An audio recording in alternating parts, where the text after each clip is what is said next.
வணக்கம். இன்னைக்கு நம்ம அரிசி பருப்பு சாப்பாடு எப்படி செய்யறதுன்னு பார்க்க போறோம். இது ரொம்ப மோஸ்ட் வாண்டட் என்கிட்ட. அக்கா நீங்க கோயம்புத்தூர்ல இருக்கீங்க, ப்ராப்பரான அரிசி பருப்பு உங்களுக்கு செய்ய தெரியும், நல்லவரு என்னென்னமோ சொல்றாங்க அப்படின்னு சொல்றாங்க. அரிசி பருப்போட பேஸ் என்ன அப்படின்னா அரிசி, பருப்பு, வெங்காயம், தக்காளி, பச்சை மிளகா, 2 வெள்ளை பூண்டு, அவ்வளவுதான். வேற எதுவுமே கிடையாதுங்க. நிறைய பேர் மசாலா அரைச்சு கொட்டுறது, அதை கொட்டுறது, இதை கொட்டுறது அப்படிங்கிறாங்க. அந்த மாதிரி எந்த சமாச்சாரமும் இதுல வராது.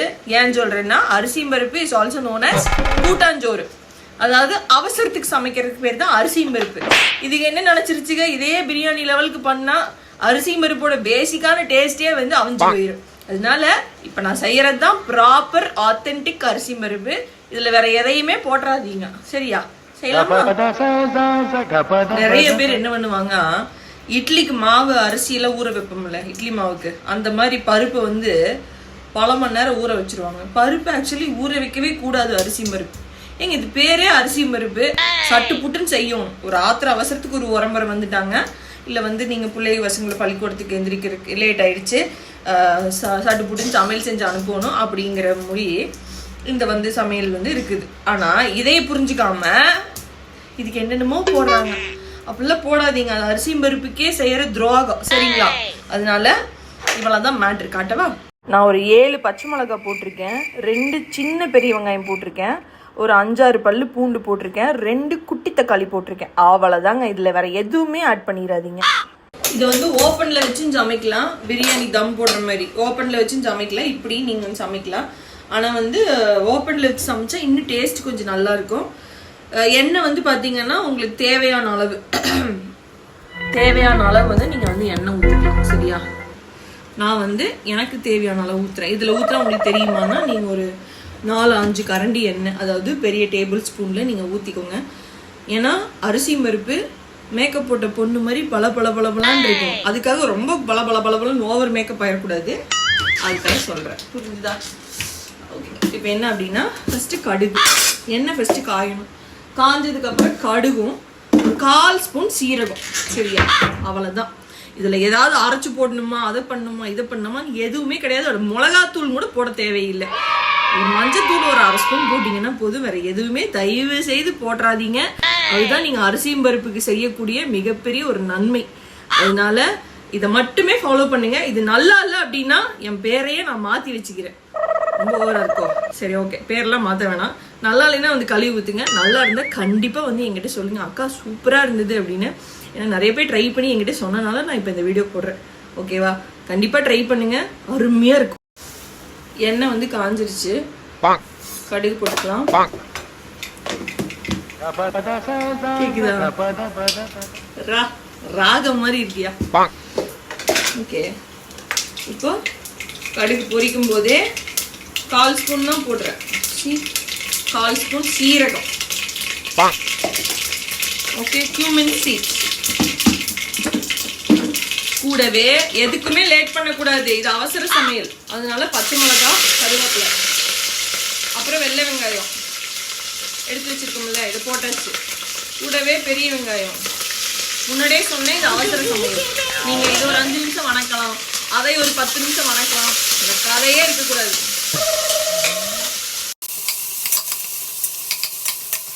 வெங்காயம் பொன்னிறமா வரணும், அப்புறம் பச்சை நிறமா வரணும், இதெல்லாம் கிடையாது. வெங்காயத்தை குத்தி விட்டு அது பிரியும், தெரியுமா? பெரிய வெங்காயம் அப்படி. அதாவது சின்ன வெங்காயமும் போடலாம், நான் பெரிய வெங்காயம் போட்டிருக்கேன். சின்ன வெங்காயம் போட்டாலும் சூப்பரா இருக்கும், ஓகே? சின்ன வெங்காயம்னா ஒரு கை அளவு போட்டுக்கோங்க, அப்பதான் நல்லா இருக்கும். நான் போடுற அரிசி பாத்தீங்கன்னா இந்த சின்ன டம்ளர் இருக்கு இல்லையா, இந்த சின்ன டம்ளர்ல 2.5 டம்ளர் பிடிக்கும் இது நான் போட்டிருக்க அரிசி. அதனால உங்களுக்கு நான் எல்லா ப்ராடக்ட்லாம் எடுத்து வச்சுட்டு அது பண்ணேன்னா அதுக்கு பேர் அரிசி பருப்பே கிடையாது. நம்மளுக்கு பேரே அரிசி பருப்பு. அதை போய் எடுத்து அடுக்கி வச்சுட்டு பண்ணி வச்சுட்டு அதை கூப்பிட்டு சொன்னா அது என்ன, அதுக்கு பேர் அரிசி பருப்பா? அப்படி சொல்லக்கூடாது, சரியா? இப்போ தக்காளி போட்டாச்சு, உங்களோட பேசிட்டு தக்காளி போட்டாச்சு. தக்காளி ஃபுல்லா வணங்க தேவை இல்லை. நான் முன்னாடியே சொன்ன மாதிரி இது அவசர சமையல். டக்குன்னு வீட்டில் நல்ல வேறு வாங்கணும், புள்ளி என்ன நொடியில் சமைச்சிருச்சுடா அப்படின்னு சொல்லணும் அப்படின்னா பையனுமே இருக்கட்டும், இந்த மாதிரி பண்ணி பாருங்க. 1/4 ஸ்பூன் மஞ்சத்தூள், ஓகே, அவ்வளோதான். 1/4 ஸ்பூன் தான், அதுக்கு மேலெல்லாம் இவனுக்கு போட தேவை, அளவாகவே போடுவேன். உப்பு போட்டுக்கலாமா? உப்பு தேவையான அளவு. நான் வந்து இதுக்கு வந்து பார்த்தீங்கன்னா 4 ஸ்பூன் போடுவேன் உப்பு. உங்களுக்கு எவ்வளோ தேவையோ, உப்பு கறிக்கும் இல்லையா, அதை பார்த்துட்டு போடுங்க. அப்போதான் கரெக்டாக இருக்கும். ஏன்னா நான் ஒரு அளவு சொல்லுவேன், நீங்கள் அரிசி கம்மியாக போட்டு சீனே வேறையாயிரும். அதனால ப்ராப்பர் சீனுக்கு கொண்டு போகணும்னா இப்படித்தான் கொண்டு போகணும். ஆயிடுச்சு, காட்டவா? தெரியுதா? இவ்வளோதான். இது எல்லாமே நான் வீடியோ கட் பண்ணாமல் எடுத்துருக்கிறேன். சரியா? டக்கு டக்கு டக்கு டக்குன்னு எதுவுமே வந்து பாஸ் பண்ணியோ சிம் பண்ணியோ வைக்கல. அடுப்பு வந்து ஸ்பீடாக தான் இருக்குது பாருங்கள், ஸ்பீடில் தான் இருக்குது. இதுலேயே வந்து எரிஞ்சிட்டு இருக்குது. இப்போ வந்து நம்ம அரிசியும் இந்த பருப்பையும் வந்து போடுறேன். நான் அரிசி ஊற வச்சு 20 மினிட்ஸ் தான் ஆச்சு. அதனால வந்து போடுறேன். சமைக்கிறதுக்கு முன்னாடி இந்த வெங்காயம் தக்காளியில் உரிப்பீங்கல்ல, அதுக்கு முன்னாடி வந்து அரிசி ஊற வச்சா கூட போதும். அவங்க அரிசி என்ன நேரம் ஊருன்னு எனக்கு தெரியாது. இது பழைய அரிசி, அதனால வந்து இப்படி ஊறிடும். அரிசி போட்டேன், இன்னும் பருப்பே போடலையே, போடுவேன். நமக்கு இந்த கலாசில் போட்டு ஊற வைக்கிறது இதெல்லாம் நம்மளுக்கு தெரியாதுங்க. அதனால நம்ம வந்து கையில் போட்டு பழகிடுச்சு. நான் என்ன பண்ணுறேன்னா, ஒரு கை, அதாவது 2 கை. சரியா? இது வந்து இந்த 2.5 டம்ளர் அரிசி நான் காட்டின அளவுக்கு. சரியா? இப்போ இதை கழிஞ்சு இந்த அரிசிக்குள்ளே போட்டுருவோம். வேற எதுவுமே பண்ணக்கூடாது. புரிஞ்சுதா? உப்பு முன்னாடியே போட்டாச்சு. பருப்பு இந்த கழிஞ்சும் இல்லையா, அந்த பருப்பு வேற எதுவுமே நான் எக்ஸ்ட்ரா ஆட் பண்ணல, அப்படியே வந்து நான் போடுறேன். சரியா? எப்பவுமே சில்வர் குக்கர்ல யூஸ் பண்ணி பழகுங்க. ஈய குக்கர்ல யூஸ் பண்ணீங்கன்னா அல்சைமர்ஸ் வரும்னு சொல்லுவாங்க ஃபியூச்சர்ல. அதாவது அது யூஸ் பண்ணாதீங்க. மேக்ஸிமம் ட்ரை பண்ணுங்க. இல்லை இட்லி பாத்திரம், சில்வர் பாத்திரம் இருக்கு இல்லையா, அதுல வச்சு செய்யுங்க, நல்லா இருக்கும். நான் வந்து மேக்ஸிமம் இட்லி பாத்திரத்துல செய்வேன். அவசரத்துல செய்யறதுனால இதுல செய்யறேன். அரிசிக்கு தண்ணி வந்து பாத்தீங்கன்னா, இப்போ நான் 2 டம்ளர் தண்ணி போட்டிருக்கேன்னா 5 டம்ளர் தண்ணி ஊற்றணும். புரிஞ்சுதா? அந்த மாதிரி நீங்களும் வந்து into 2 அப்படி சொல்லி போட்டுக்கோங்க. அப்பதான் உங்களுக்கு வந்து கரெக்டா இருக்கும்.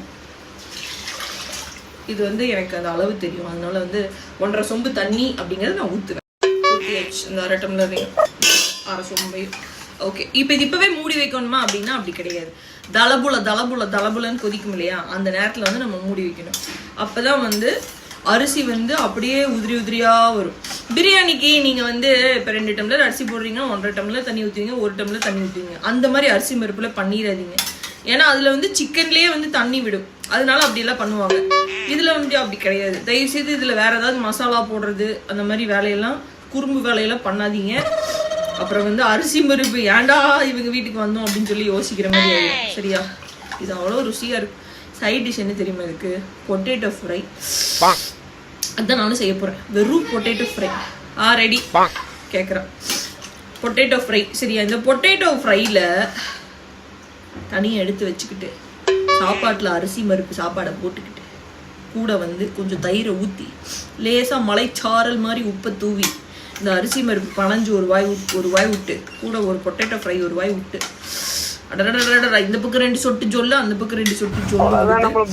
தயவுசெய்து ட்ரை பண்ணுங்க. இது பெரிய ஆரி வித்தையெல்லாம் கிடையாது. ஈஸியான சமையல் தான். எல்லாரும் ட்ரை பண்ணலாம். சரி, இப்போ நான் ஏன் கிண்டிக்கிட்டே இருக்கேன்னா, பேசிக்கிட்டே கிண்டிட்டேன். இது கிண்ட தேவையில்லை. இப்பெல்லாம் கிண்ட வேணாம், விட்டுருங்க. அது கொதிக்கும் இல்லையா, அந்த டைம்ல வந்து குக்கர் வச்சு மூடி வைங்க. 1 விசில் இல்லை 2 விசில், அவ்வளோதான். நான் காட்டுறேன். நல்ல தலபுலன்னு வந்து கொதிக்க ஆரம்பிச்சிச்சு. இந்த ஸ்டேஜில் தெரியுது இல்லைங்களா, இந்த ஸ்டேஜில் தான் நீங்கள் வந்து மூடி வைக்கணும். ஓகே? நான் வந்து நெய்யோ கீயோ எதுவுமே ஊற்றலை. வேணுன்னா சாப்பிட்றப்ப ஊற்றிக்கோங்க. ஒருத்தருக்கு நெய் பிடிக்கும், ஒருத்தருக்கு நெய் பிடிக்காது. அதாவது எனக்கு நெய் பிடிக்காது, அதனால சொல்கிறேன். ஸோ இந்த ஸ்டேஜில் நீங்கள் வந்து இப்போ மூடி வச்சிடலாம். ஓகே? இந்த ஸ்டேஜில் மூடி வச்சு கரெக்டாக இருக்கும். கையோட வந்து ரப்பரே போடாமல் போடுறோம் பார்த்தீங்களா, இது அவசாரத்தில் பண்ணால் இப்படித்தான் இருக்கு மை குட்டீஸ். ஓகே, அவ்வளோதான், மேட்ரு ஓவர். இப்போ வந்து 1 விசில் இல்லை 2 whistle, 1 whistle maximum is enough. நம்ம ஆஃப் பண்ணிவிட்டு இந்த விசில் இறங்கினதுக்கப்புறம் குக்கரை ஓப்பன் பண்ணி என்ன வேணால் சாப்பிடுங்க. டிஃபனில் போட்டு கொடுங்க, இல்லை யாராச்சும் உரம்பரை வந்தானா அவைகளுக்கு போட்டு கொடுங்க. சந்தோஷமாக சாப்பிட்டுட்டு சந்தோஷமாக இருங்க. ஓப்பன் பண்ணதுக்கப்புறம் சாப்பாடு எப்படி பலபலன்னு வருதுன்னு உங்களுக்கு காட்டுறேன். சரியா? வந்தாச்சு நம்பர் 2. மேபி நிறைய பேருக்கு என்ன தெரிய வாய்ப்பு இல்லை. நான் பொட்டேட்டோ ஃப்ரை பண்ணுறேன் கூடவே, தெரிய வாய்ப்பு இல்லை. நான் அர்ச்சனா கருப்புசாமி, பிறந்தது வளர்ந்தது எல்லாமே கோயம்புத்தூர் தான். காஸ்மெட்டாலஜிஸ்ட்டாக இருக்கேன், அதாவது skin and hair care specialist. இது வந்து பார்த்தீங்கன்னா டர்மட் கிடையாது, காஸ்மெட்டாலஜிஸ்ட். ஓகே, ஸோ அப்படி இருக்கீங்க நீங்கள். அந்த மாதிரி இது சொல்லாமல் நீங்கள் வந்து இந்த ரிலேட்டடாக பேசுகிறீங்க, மற்ற ரிலேட்டடாக பேசுகிறீங்க அப்படின்னா I'm also life transformation strategist. சரியா? அடுத்தது எனக்கு வந்து இந்த குக்கிங்கில் வந்து இன்ட்ரெஸ்ட்டு அப்படிலாம் இல்லை. எனக்கு வந்து கண்டிப்பாக நான் சமைக்கணும் அப்படிங்கிறது இருக்குது. மற்ற வேலை செய்யலைன்னாலும் நம்ம குக்கிங் பண்ணணும் அப்படிங்கிறது இருக்குது நம்ம குழந்தைங்களுக்காக. அதனால வந்து எனக்கு நான் வந்து என்னோட ஆத்தென்டிகேட்டிவ் ஒரு குக்கிங் வந்து நான் விடுறதுக்கு எனக்கு மனசு இல்லை. புதுசாக சமைக்கிறது அதெல்லாம் வந்து ஓகே தான். பட் வாரத்துக்கு ஒருக்காவது நம்மளோட கோயம்புத்தூரோட சமையல், நம்மளோட பாரம்பரியத்தை நம்ம குழந்தைங்க மறந்துடாமல் இருக்கணும். என் பிள்ளை இன்னைக்கு வரைக்குமே வந்து அம்மா அரிசி பருப்பு செய்கிறீங்களா அப்படின்னு ஆர்வத்தோடு கேட்பாள். அதனால அவளுக்காக வந்து வீக்லி ஒன்ஸாவது நான் வந்து இதை வந்து செஞ்சுருவேன். ஏன்னா நம்மளோட இதை வந்து மறக்கக்கூடாது, நம்ம ஜென்ரேஷனோட அது முடிஞ்சிடக்கூடாது. நாளைக்கு அவங்களும் அவங்களோட குழந்தைகளுக்கு செஞ்சு கொடுக்கணும். சரியா? அதனால தான் நான் வந்து இதை வந்து ப்ராப்பராக மெயின்டைன் பண்ணிருக்கேன். பட் நிறைய பேர் வெளியே சொல்கிறாங்க இது வந்து அரிசி பருப்பில் வந்து அதை போடணும் இதை போடணும். ஏன் வால்மட் ரங்கராஜே வந்து சொல்லுவாப்புல, அவர் வந்து கல்யாண சமையல் பண்ணுறவர். ஓகே, அது எல்லாமே பேசிக்காக ஆத்தென்டிகேட்டிவான ஒரு குக்கிங் அப்படின்னா இதுதான். கூட்டாஞ்சோறு அரிசி பருப்புன்னா இதுதான். இது தவிர நீங்கள் இதில் வேற, ஏன்னா இதெல்லாம் எப்படின்னா இந்த காட்டில் வேலை செய்கிறவியோ அடுப்பு மூட்டி டக்குன்னு சமைச்சு சாப்பிடக்கூடிய ஒரு ஐட்டம். இதில் உட்காந்து எங்கே போய் அரைச்சிட்டு இருப்பீங்க? உடனே அம்மிக்கல் ஆட்டங்கள்மாங்க, போகிற வழியில் அம்மிக்கல் ஆட்டங்கள் தூக்கிட்டு போயிட்டு இருக்க முடியுமா? முடியாதல்ல. ஸோ இந்த மாதிரி குக்கிங் பண்ணுறது அரிசி பருப்பு, மற்றதெல்லாம் நரிசிம் பருப்பு. பேர் சொல்லுவாங்க நீங்கள் போர் அடித்துருச்சா உடனே இது ட்ரை பண்ணி பாருங்க. உங்களுக்கு ரெகுலராக செய்யறது சமைச்சது வந்து அழுத்து போச்சா அப்படின்னா எப்படிங்க அழுக்கும்? உங்கள் அம்மா வந்து உங்கள் அம்மா தாத்தா பாட்டி அவங்க காலத்தில் செய்கிற சமையல், பாரம்பரியமாக செஞ்சுட்டு வர ஒரு சமையல், ஒரு தக்காளி சாப்பாடு, தக்காளி சட்னி, ஒரு கத்திரிக்காய் பஜ்ஜி, இந்த மாதிரி இருக்கிறதெல்லாம் எப்படி நம்மளுக்கு அழுத்து போகும்? எனக்கு புரியல. இதை எப்படி நீங்கள் வந்து போர் அடிக்கிற சமையல்னு சொல்கிறீங்க? இப்போ திரும்ப அவங்க எல்லாம் அதெல்லாம் சாப்பிட்டு பார்த்துட்டு இப்போ பீட்சா பர்கர் அதெல்லாம் தின்னு போட்டு இப்போ நம்மகிட்ட தான் வராங்க, அரிசி பருப்பு எப்படி செய்கிறதுங்க அப்படின்னு சொல்லிட்டு தான் வராங்க. அதனால ஆத்தென்டிகேட்டிவான ரெசிபிஸ் ஒன்று ஒரு ஐடியா சொல்கிறேன். எங்கள் வீட்டில் என் சிஸ்டர் என்ன பண்ணுவா அப்படின்னா, எல்லாருக்கும் தெரிஞ்ச டிஷ்ஷை வந்து சொல்லுங்கன்னு எங்கள் அத்தைங்ககிட்ட பெரியப்பா பெரியமாட்ட எங்ககிட்ட எல்லாத்திட்டையும் எழுதி வாங்கிடுவான். எழுதி அவள் வந்து ஒரு நோட்டாக வந்து வச்சிருக்கா. ஸோ பின்னாடி ஃபியூச்சரில் வர ஜென்ரேஷனுக்கு வந்து அது யூஸ்ஃபுல்லாக இருக்கும். அவங்க பார்த்து ஓகே இதெல்லாம் நம்மளோட குக்கிங் அப்படின்னு சொல்லி தெரிஞ்சுப்பாங்க அப்படின்னு சொல்லிட்டு. அதனால நீங்களும் வந்து அதை விட்டுறாதீங்க தயவு செய்து. வந்து ஆஹா ஓஹோன்னு சமைக்க தெரியலனாலும் ஒரு பேசிக்காக உங்கள் வீட்டில் நம்ம மாத்திர அவசரத்துக்கு செய்யக்கூடிய ஒரு சமையலாவது எல்லாரும் பொதுவாக தெரிஞ்சு வச்சுக்கணுங்கிறது என்னோட ஒரு அவா. ஓகே, அதனால பொட்டேட்டோ நான் எப்படி கட் பண்ணுவேன்னா இந்த மாதிரி ரொம்ப பெரிய பொட்டேட்டோ இல்லைன்னா ரவுண்டாக கட் பண்ணிடுவேன். இந்த மாதிரி வந்து ஸ்லைஸ் நான் கட் பண்ணிட்டு நான் காட்டுறேன். சரியா? எப்படி கட் பண்ணி, இதுதான் எங்களோட style of potato cutting. Because இதில் பண்ணோன்னா கொஞ்சம் நல்லா முறுமுறுன்னு வரும் அப்படின்னு சொல்லிட்டு. பொட்டேட்டோ அவ்வளோ வந்து சாப்பிடக்கூடாது பிகாஸ் ஆஃப் டயர் போடுறது அது இதுன்னு எல்லாம் நம்ம சொல்லுவாங்க. ஆனால் வந்து பிடிச்ச சாப்பாடை விட முடியாது இல்லையா? அதனால நான் அப்படி தான். இன்னொரு நாள் வந்து நான் பொட்டேட்டோ ஃப்ரை வந்து சமைச்சு காட்டுறேன். Because I have work appointments இருக்குது, என்னால் வந்து இப்போ பண்ண முடியாது. ஸோ எனக்கு இருக்கிற குட்டி குட்டி டைமில் நான் இந்த மாதிரி விஷயங்கள் பேசிக்காக பேசி போடுறது அந்த மாதிரி வீடியோஸ்லாம் நான் வந்து போட்டுட்ருப்பேன். இப்போ என்ன அப்படின்னா பொட்டேட்டோ ஃப்ரை சூப்பராக பேசிக் சிம்பிள் பொட்டேட்டோ ஃப்ரை, டேஸ்டியான பொட்டேட்டோ ஃப்ரை தான். பட் ஒரு கட்டிங்லையும் ஒரு டேஸ்ட் இருக்குன்னு சொல்லுவாங்க, அது உண்மை தான். அதனால வந்து இன்னொரு நாள் கண்டிப்பாக நான் வந்து பொட்டேட்டோ ஃப்ரை எப்படி பண்ணுறது அப்படின்னு சொல்லி பேசிக் தாங்க, ஒன்றுமே இல்லைங்க, ரொம்ப சிம்பிள். எண்ணெய், மஞ்சத்தூள், மிளகாத்தூள், உப்பு, அவ்வளோதான், வேறு எதுவுமே இல்லை. அந்த மாதிரி செஞ்சு நான் ஒரு நாள் போட்டு காட்டுறேன். So one stop solution for all entertainment அப்படின்னு சொல்லலாம் நம்மளோட பேஜ். ஸோ பார்த்துட்ருக்கவங்க நம்ம பேஜை வந்து லைக் பண்ணுங்கள், ஷேர் பண்ணுங்கள், ஃபாலோ பண்ணுங்கள் தயவுசெய்து. ஸோ இந்த மாதிரி கண்டென்ட்க்கு கண்டினியூவாக வந்து நம்ம பெல் ஐக்கானை வந்து கிளிக் பண்ணிங்கன்னா எப்போவுமே நான் போடுற வீடியோஸ் வந்து உங்களுக்கு வந்து வரும். இன்ஸ்டாகிராமில் அர்ச்சனா கருப்புசாமி அஃபிஷியல்னு தேடுங்க, இல்லைனா ஆஸ்க் வித் அர்ச்சனா கருப்புசாமி அப்படின்னு வந்து சர்ச் பண்ணிங்கன்னா நம்ம பேஜை வந்து சூப்பராக வந்து இருக்குவாங்க, பிரம்மாண்டமாக. அங்கேயே வந்து ஒரு விசிட்டை போடுங்க, ஒரு ஃபாலோவை போட்டுருங்க. ஓகே, திறந்துடு சீசி.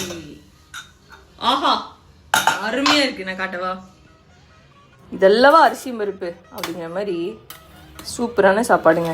நீங்கள் பாருங்கள் எப்படி உதிரியாக எந்த எஃபெக்டும் இல்லாமல் ஃபில்டரும் இல்லாமல் நேச்சுரலாக இது வேறு வந்து இதாகுது பாருங்கள். சுட சுட அருமையான டேஸ்டியான உதிரியான அரிசியும் பருப்பு சாப்பாடு. இது அப்படியே வந்து ஒரு பிளேட்டில் போட்டு சாப்பிட்டு போகுமா. மேக்ஸிமம் இந்த மாதிரி இருக்கிறது அப்படியே குக்கர்லேயே விட்டுருங்க சரியா. ஏன்னா ஒரு ஒரு ஒரு ஹாட் பாக்ஸில் ட்ரான்ஸ்ஃபர் பண்ணும்போது உங்களுக்கு வந்து என்ன சொல்கிறது, அது ரொம்ப ட்ரை ஆகிற மாதிரி ஒரு ஃபீல் இருக்கும். குக்கர்லேயே இருக்கும்போது தான் உங்களுக்கு வந்து அதோட டேஸ்ட் இருக்கும். ஸோ மாற்றாதீங்க, ரொம்ப கிளறாதீங்க. இந்த மாதிரி வந்து பொடி பொடியாக வந்து இருக்கிறது, அதாவது உதிரியாக இருக்கிறது வந்து குழஞ்ச மாதிரி ஆயிரும். அதனால ரொம்ப இது பண்ணாதீங்க. பார்த்தீங்களா, மேஜிக் சாப்பாடு.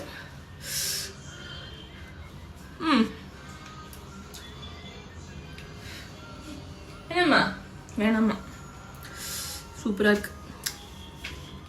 உப்பு டேஸ்ட் கூட பார்க்கல, ஆனால் பர்ஃபெக்ட் காம்பினேஷனில் சூப்பராக வந்திருக்கு. இதுக்கு மேலே நெய் ஊற்றுறது, கொத்தமல்லி தழை போடுறது, இதெல்லாம் நீங்கள் பண்ணிக்கோங்க.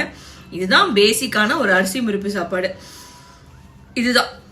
இதே தான், வேறு எதுவுமே இல்லை. அதனால இந்த மாதிரி பல வீடியோஸ்க்கு நம்மளோட சேனலை தொடர்ந்து வாட்ச் பண்ணுங்கள், லைக் பண்ணுங்கள், ஷேர் பண்ணுங்கள், சப்ஸ்கிரைப் பண்ணுங்கள், ஆதரவு கொடுங்கள். நன்றி, வணக்கம்.